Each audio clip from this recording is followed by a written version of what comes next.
I love gemstones, even geodes. I love how the colors segue into each other and how the light refracts in the crystals they hold. I went to a gem cutters convention because I wanted to learn how to cut gemstones, and to make it a little special, I wanted to create a geode ice-dyed t-shirt to wear. The first thing to do is soak a clean t-shirt in soda ash for 20 minutes. Okay, I can do that.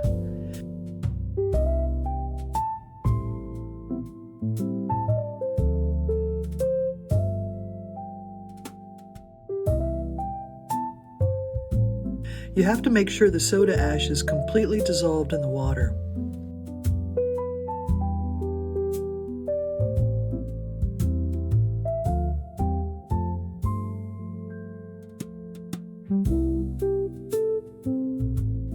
I wetted the t-shirt down before I submerged it so it would absorb the soda ash better, and I let it soak for about 20 minutes.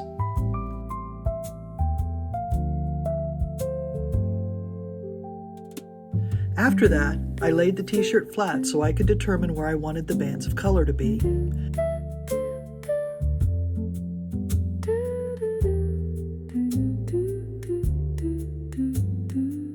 And to do that, you have to create several dongle thingies to tie off in bands. Why does that remind me of Lieutenant Dangle from Reno 911? Huh. Anyway, you do that so you'll have bands of colors radiating out, like geodes. I use Sinew to make the bands where the t-shirt should remain white. It's the first time I've used Sinew. Usually I use string or rubber bands to do the ties. I think it's a lot harder to use Sinew because you have to really stretch it tight.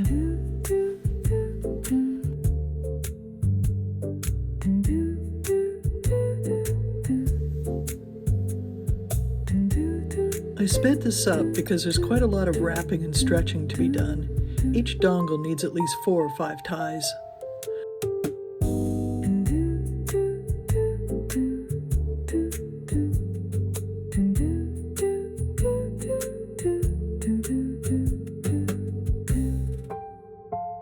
I didn't bother to tie off the ends of the Sinew since it sticks to itself pretty well, and hopefully it won't unravel.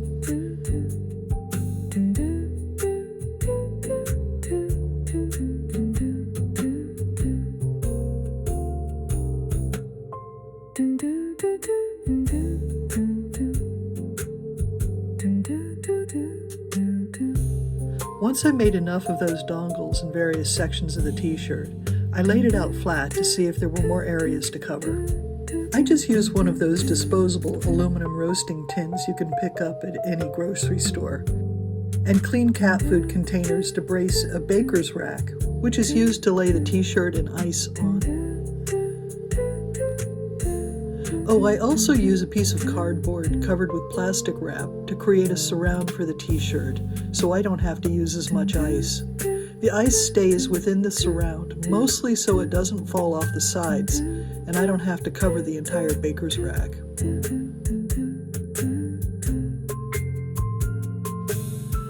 I'm a big fan of Dharma Trading Company, and have been ordering from them for maybe 40 years or so.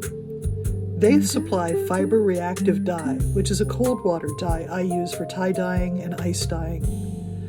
I've listed each of the colors I used for this t-shirt in order. When you use this type of dye, the powdered dye is so dark that it'll be hard to tell what's what. So it helps to do things in order and keep in mind the real color the dye will be.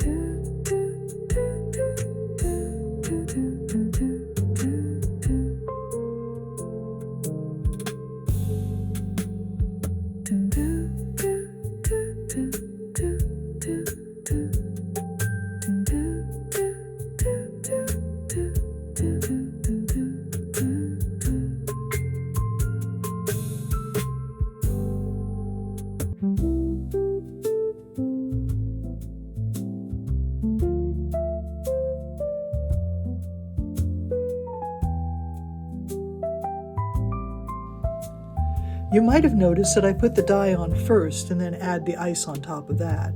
I've also done it where the ice is put down first and the dyes are sprinkled on top of it. I honestly don't know which is a better technique.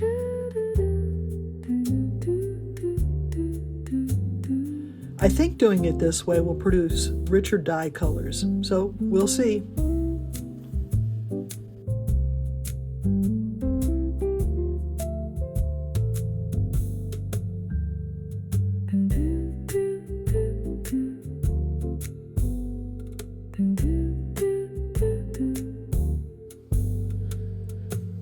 I put the tray with everything in it in the oven because I have cats, and they love to get into everything. I didn't use rubber gloves here because I couldn't get good purchase on the Sinews to unravel them. Well, it won't be the first time I've gotten dye on my hands.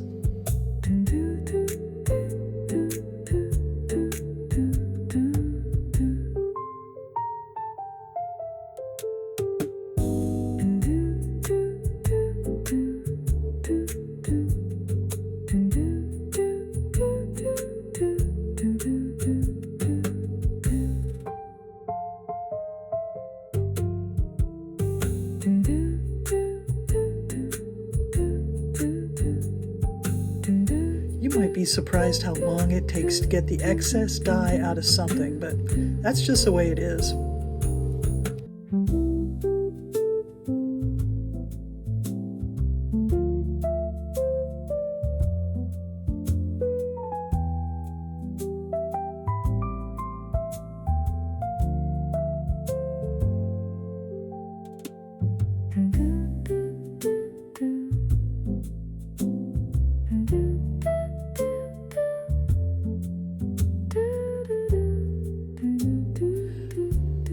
I stick newly dyed things in the wash with a little detergent just to get the final traces of excess dye out.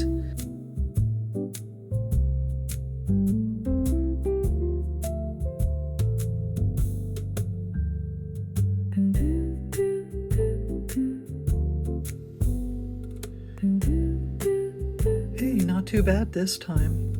The dye didn't stick. And then into the dryer.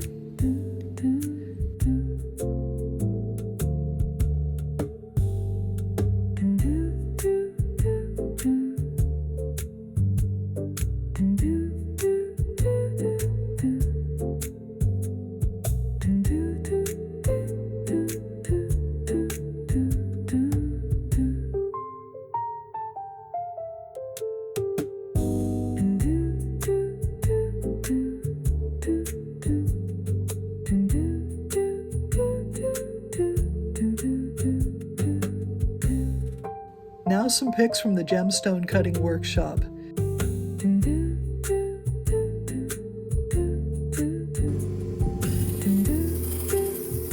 It's such a weird and complex hobby that I'm not sure I'm going to keep it up. But I am wearing my Geode t-shirt, so all is good.